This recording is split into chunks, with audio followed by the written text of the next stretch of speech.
This morning we're still in Ruth, chapter 2. I had to kind of reiterate and go back over listen to my lesson from last week to find out where I had actually left off, because with this chapter there's so much that we kind of go back and forth to the beginning to where we are. There's so much in these 4 short chapters in Ruth that we can apply so much to what we're doing today. I think last week we left off at around verse 13. And I know we had kind of talked a little bit about what was after that, but we'll continue in 13. This is basically right after Boaz found out who Ruth was, who her mother-in-law was, what she was doing in his fields. And he tells her in verse 12, "May the Lord repay you for what you have done. May you be richly rewarded by the Lord, the God of Israel, under whose wings you have come to take refuge." Ruth answers, "May I continue to find favor in your eyes, my Lord," she said. "You have given me comfort and have spoken kindly to your servant, though I do not have the standing of one of your servant girls." She's appreciative of what Boaz has done, isn't she? Now, I think last week we kind of went over that verse 12 of what Boaz was doing was basically what? We've already established that God's providence has made all of these things happen. They weren't just by happenstance. They weren't just by luck. God's providence is seen throughout all of this. Now Boaz, in doing this kindness to Ruth, what is he? Servant of God. He is an instrument, isn't he? He is helping the providence of God continue through him. I think we'd mentioned this a little bit last week. Are we the same? Exactly. We should be, shouldn't we? We should be that instrument that whatever God wants done, that he can use us in the right way to help those things come about. That's what Boaz was doing here. Ruth is astounded, isn't she? She knows where she came from. She knows she's a foreigner. Now she is astounded of how they're treating her.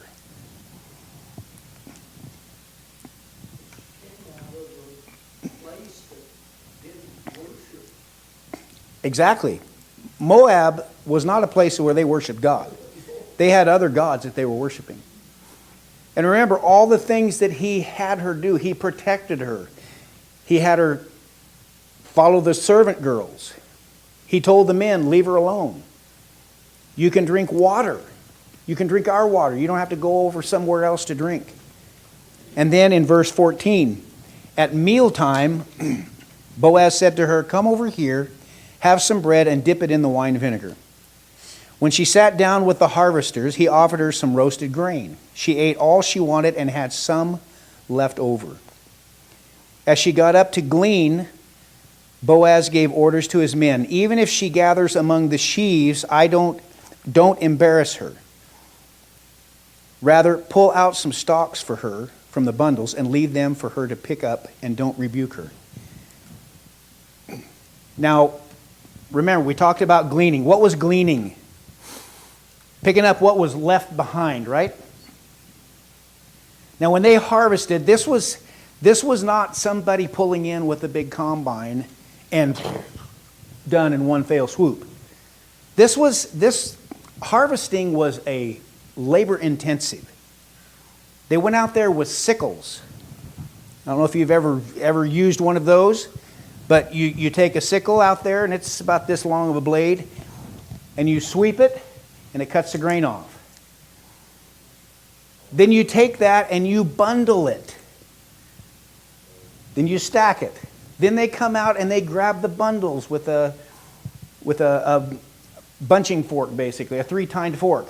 They throw it on the wagon. They haul that into the threshing floor. They beat the grain off of the stalk. I mean, this is labor intensive. The gleaners don't get all those nice bunches. They have to go out there and pick stalks at a time. Whatever was left, whatever they didn't gather up in the bundles. That was labor intensive also, but you know what? You don't look a gift horse in the mouth. You take what you can. What is Boaz saying here? He's saying, what? Leave some extra behind. Leave extra.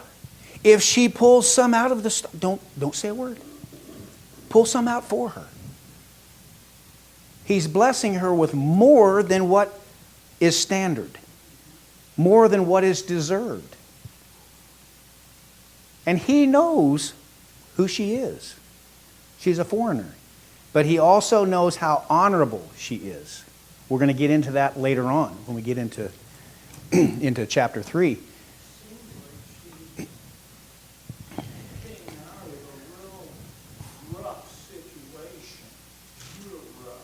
Well, we don't know exactly what she was like when she was in Moab.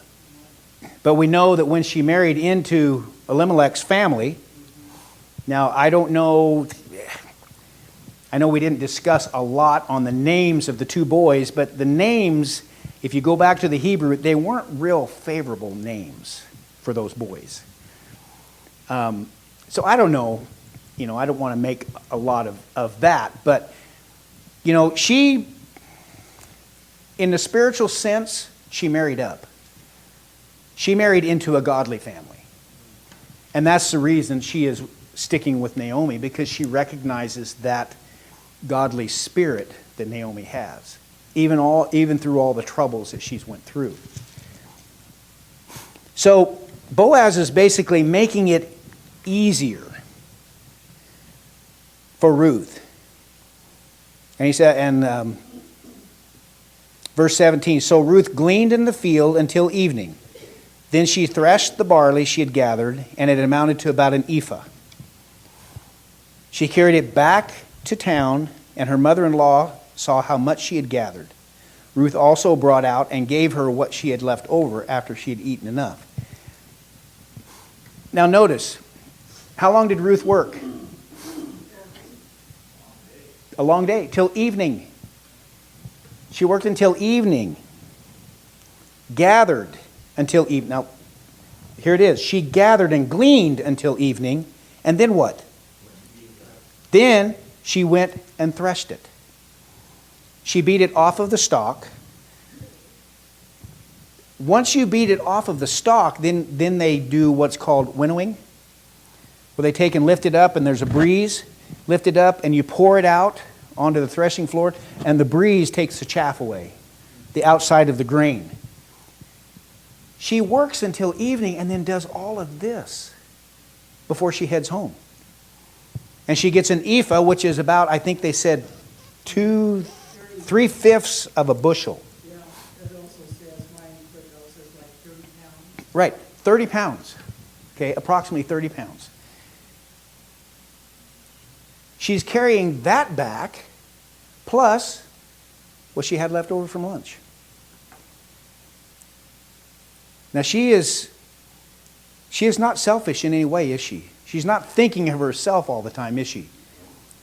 She could have quit early, not had as much grain. She could have ate the leftover food for a snack in the afternoon or the evening. Naomi would never have known, would she? Who was she thinking of? Not herself. She was thinking of her mother-in-law, Naomi. So she continues to put others first. Verse 19, her mother-in-law asked her, "Where did you glean today?" Not knowing, she didn't put Ruth up to going to a certain place, did she? She said, "Where did you glean today? I'm curious." "Where did you work? Blessed be the man who took notice of you." So no matter where she would have went, Naomi would have been pleased. Blessed be the man that accepted you to glean in their field. Then Ruth told her mother-in-law about the one whose place she had been working. The name of the man I've been worked with today is Boaz. Now Ruth had no clue, did she, who she was working for? Not a clue. She just knew that he was a nice guy. He was generous, upstanding man. He treated his workers, his servants, treated them well, treated her as a foreigner very well. More than can be expected. But as soon as the name Boaz was mentioned, what? The Lord bless him, Naomi said to her daughter-in-law. He has not stopped showing his kindness to the living and the dead. And she added, that man is our close relative. He is one of our kinsman redeemers. She knew as soon as she heard the name Boaz. Wow. He's one of our kinsmen, our redeemer. Blessed be him. Now, when she says, he has not stopped showing his kindness to the living and the dead, what do you think she was meaning by that? Well, probably he knew where it had happened. So he's, in a sense, she lost her husband, she lost her sons. So in a sense, he's showing respect for that. Mm-hmm. I think we mentioned it last week. How was a woman known back then? By her husband. She didn't have one, did she? To most people, she would be dead. So, in this case, she's saying, he has not stopped showing his kindness to the living and the dead. Is she talking about necessarily Boaz or God? Or both? Because remember, when she came to Bethlehem, what was her countenance? How was she feeling? Bitter. Upset. And now, here is a man that has came into their lives, unbeknownst to Naomi or Ruth, that is blessing them. Because remember, they were destitute. They had nothing. And here she comes back with 3/5 of a bushel of barley. She comes back with food that she had left over from lunch. That means they weren't just given a PB&J and an apple. There was much food, more than what they could eat. And she brings it home to Naomi. And she's thinking, whew, what's the occasion here? God is smiling down on us through Boaz. Once again, it shows that he is the instrument to be used by God. Yes. This story of Jesus, well, even in Psalms it talks about how we're to treat our enemies, or maybe even people that are ungrateful or not, whatever. He says, in moments he treats it. So that's, I mean, we can look at Ruth and we can say she was working hard and she was doing these things and she was thankful and grateful and all that. But when Jesus always says, but I say, you know, Mm-hmm. but if your enemy is hungry, feed him, and if he is thirsty, give him a drink. For in so doing, you will heap burning coals on his head. Do not be overcome by evil, but overcome evil with good. Yep. So, it's harder, isn't it, to help somebody that's not right. Yep. It is, isn't it? When Jill and I had this discussion yesterday and this morning both. When we have a preconceived idea of the way we think things should go, and they don't go that way, Do we kind of get the attitude that, you know what? I'm going to do it my way. I don't care what God thinks. I don't care what He says.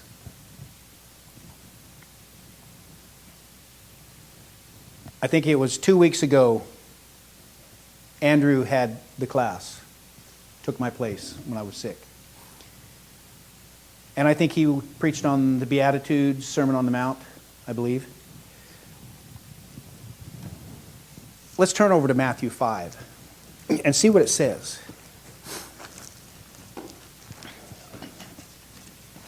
I know we have many lessons, and as Andrew pointed out, a lot of times we just don't let it really sink in.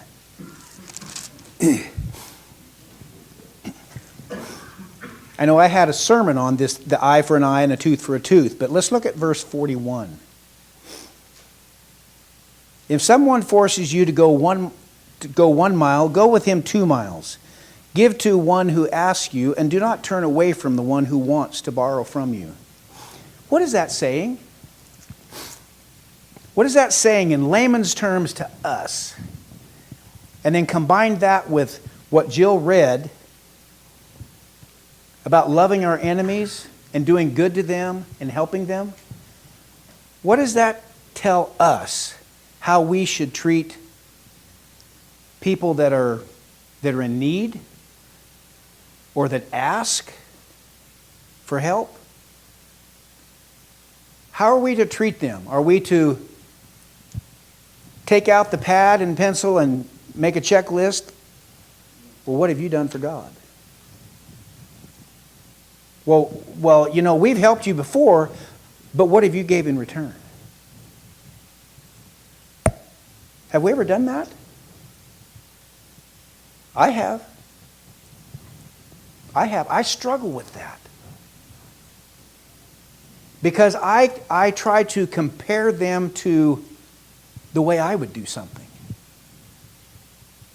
And I think, man, you know, if I ask for help and they give me help, I'm going to do everything I can to try to pay them back, to try to do good. Isn't that what we would naturally think?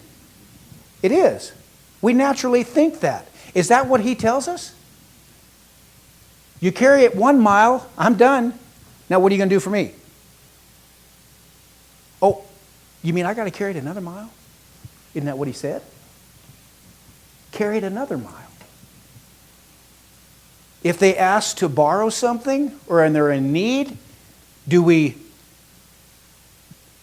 accommodate them right away? Or do we sit there and say, you know, I don't know.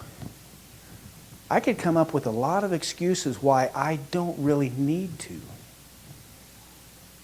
Remember the Good Samaritan? How many people passed that guy? What were they thinking? Don't want to be involved. The Good Samaritan came by, and what did he do? He helped him. Did he help him bandage his wounds and leave him on the side of the road? No. He could have. That would have been better, right? That way then you'd have done your good deed and then you're done with him. But what did he do? He put him on the donkey. He took him to town. He put him up in the hotel. And then did he say, yep, that's it. You're done. If he's going to be there another night, it's on his tab, not on mine. No, he didn't, did he? What did he tell the innkeeper?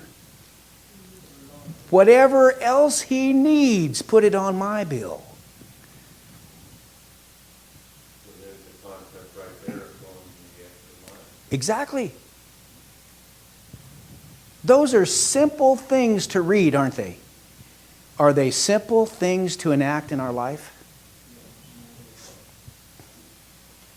Roger. What causes the difficulty is there's so many people that aren't sincere. That's their business to try to scam you out of your thing. So you have to do some logic to try to figure out, is this person sincere? Or are they trying to take us to the cleaners? And that's... And true. That is very difficult to discern, isn't it? Do we know their heart? We don't. We have to look at their fruits, don't we? We have to look at the circumstance. One point back in my youth,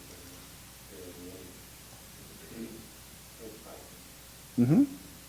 I was hitchhiked with my uncle who was adopted, so he was only 2 years older than myself. But we would go, without my mom knowing, we would hitchhike and go up to the lake Mm-hmm. and come back and stuff like that. Where I'm going with it is, back in those days, you didn't think too much about stopping and helping somebody that was looking for a ride. Exactly. Nowadays, you fear for your safety. Yep. And it can work on both ends of it. The hitchhiker, you could be kind and sincere and say, you know, he needs a ride and I'm headed his way. You pick him up and next thing you got a gun pointed at your head. We're not going your way, we're going my way. I mean, we don't know. When does turning it over to God come into play? When we have to just take those thoughts out of our mind, put them over here, and say, you know what, God? I'm going to trust you with this. This may put me in a difficult place in my mind doing this, but I'm going to have full faith and trust in you that you are going to work it out.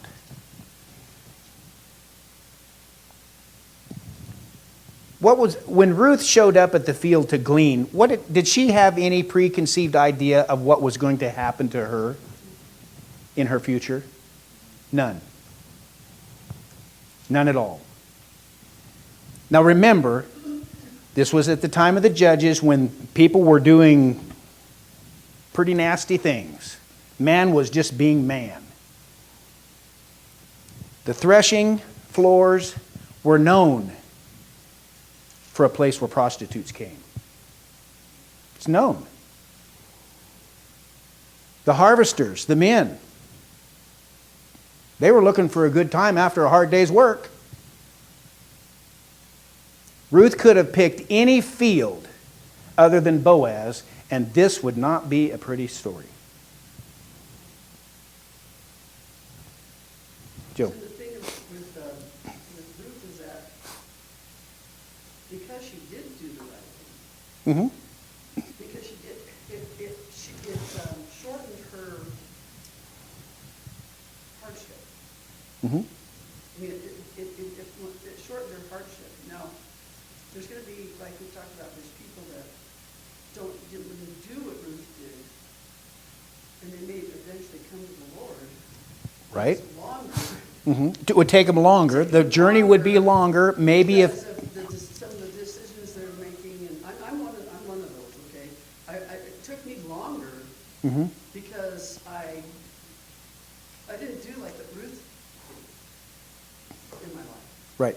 And so I'm here, but it took me a lot longer. And with Ruth, it's shorter. Does that make sense? Right. Because she was basically following in the footsteps of Naomi. Yeah. She knew how much faith that Naomi had. She was following in her footsteps. Ruth is a young woman. I'm sure she had her thoughts go through her mind, you know, I need to get married. I need to seal my future here. I need to get married. Was she in a hurry? What was her first thought? Take care of Naomi.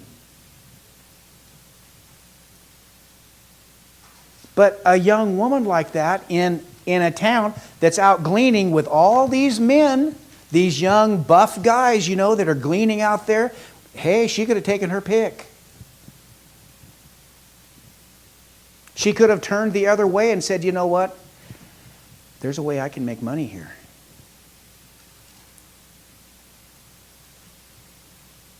But she didn't, did she? She didn't. Her first responsibility was to take care of her mother-in-law. And whatever it took, if it meant working till evening, then threshing the grain, winnowing it, putting it in a basket, carrying a 30-pound basket plus leftover food back to her mom after dark, That's what she was going to do. And Naomi is saying, blessed be this man.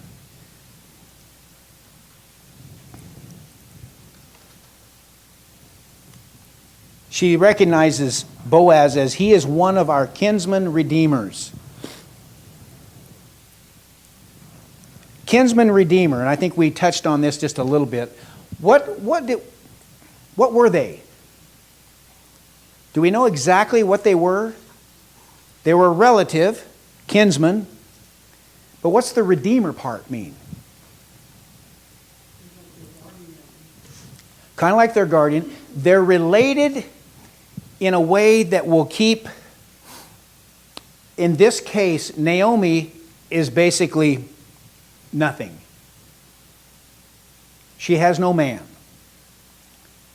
Okay, now, a kinsman, redeemer, would be someone that's related to her that would take care of her in whatever way. Whatever is due her through Elimelech.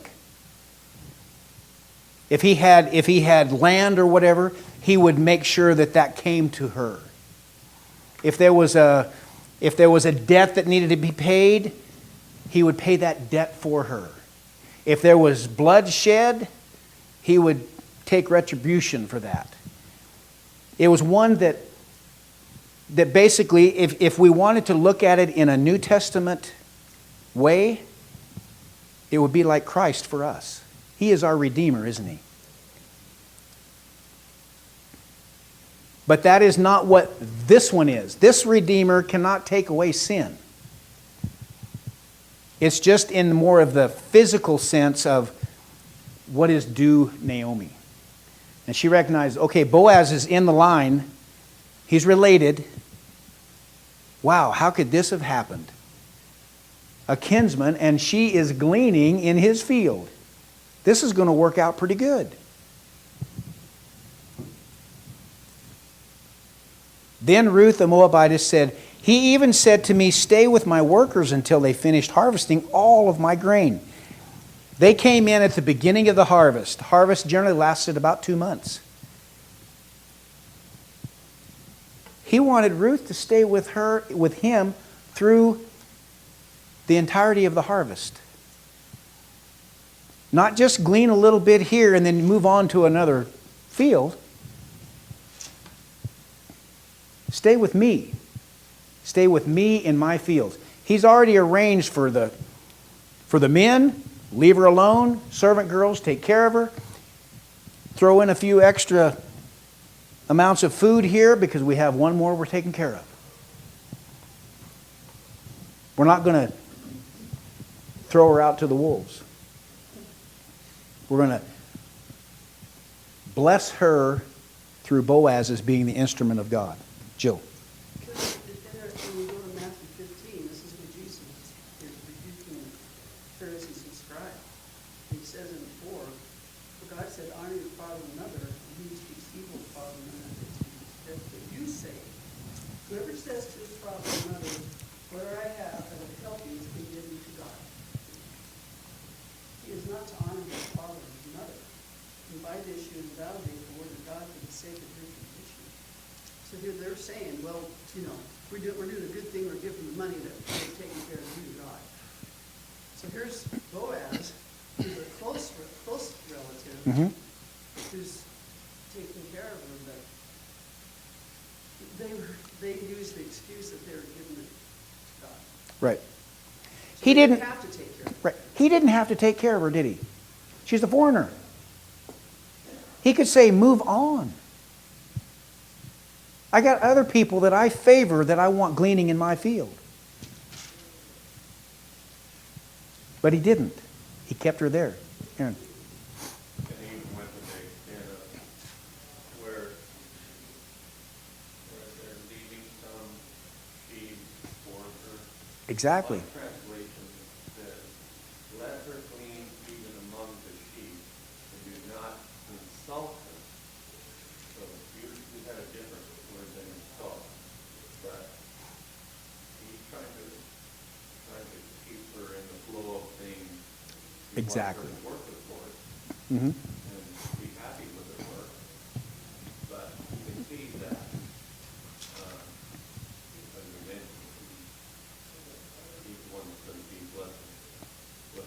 Exactly. He's the instrument that God's using. Roger. The American Standard doesn't use the Redeemer, but they have a footnote to the one, let's see, where was it at? One of our near kinsmen says, or one that hath the right to redeem for us. Yes. Then it references Leviticus 25:25. It says, if thy brother be waxed poor, and sell some of his possessions, then shall his Kinsman. kinsman Yep. that is next unto him come and shall redeem that which his brother has sold. Yep. So they Near kinsman that has the right. right. And they can redeem that back. They have that right. It was law, basically. Yep. So he wants her to finish the harvest. I'll have to move on here pretty quick here to get through this. Naomi said to Ruth, her daughter-in-law, it will be good for you, my daughter, to go with his girls, because in someone else's field you might be harmed. Well, that's obvious. So Ruth stayed close to the servant girls of Boaz to glean until the barley and wheat harvests were finished. And she lived with her mother-in-law. She took care of her mother-in-law. She lived with her. She didn't find a place of her own. She was dedicated to her. She was dedicated to Boaz. Now that she knows there can be a redeemer here involved. Now that Naomi has said, he is a kinsman. He's part of the family.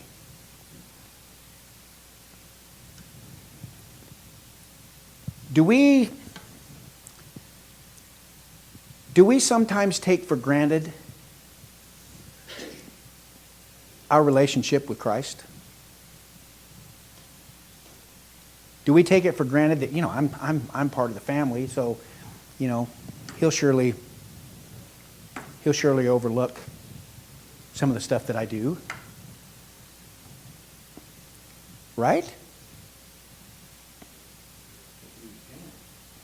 Exactly. But what if our attitude is that, we're part of the family, so, he'll overlook it, right? No?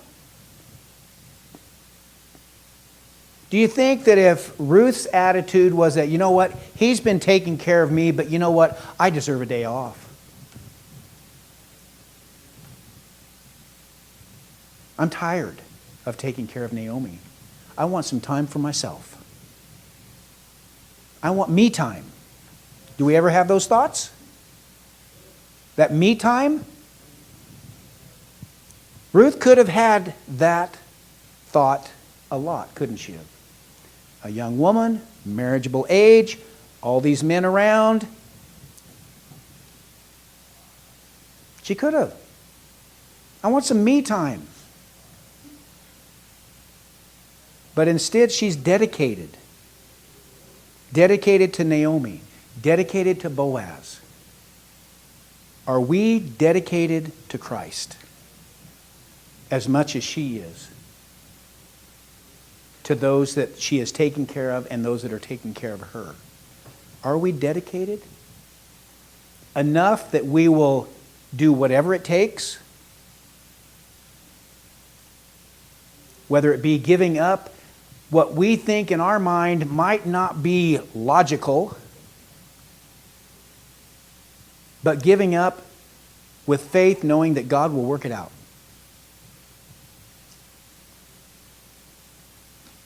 Because if we don't have that much faith, we're going to see, and I don't think, next week I believe we're having Sam. Sam is going to be here, and I think he's doing the class and the worship. So it's going to be 2 weeks before I get back to starting in chapter 3. Whew, man, that's a fun chapter to read. Read chapter 3.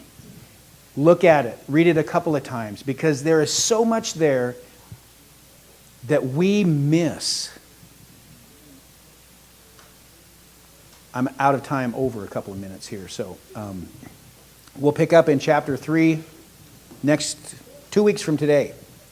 Thank you for all your comments.